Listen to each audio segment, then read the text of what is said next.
Selam aleikum rahmetullahi barakatuh. Selam.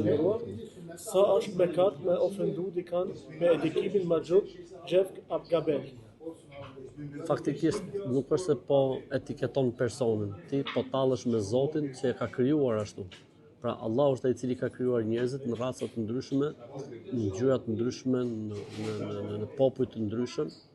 Kështu që ne nuk na lejohet të etiketojmë askënd, thot Zoti në Kur'an, wala tanabazu bil alqab, mos etiketoni njëri tjetrin me epitete, pra është ndaluar të vesh epitet një tjetrit.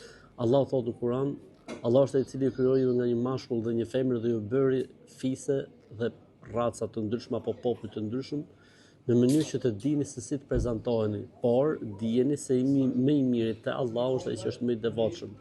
Kështu që Bilali radhiyallahu ta'ala anhu ishte muezini i pejgamberit alayhis salam, edhe pse ishte nga Abisinia.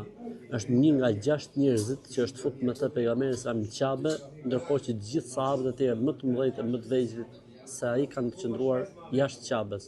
Kështu që nuk ka lidhje kjo punë me racë dhe me ngjyrë, por faktikisht është me zemër dhe me punë dhe me devotshmëri. Ky lloj etiketimi nuk ka të bëjë me Islamin.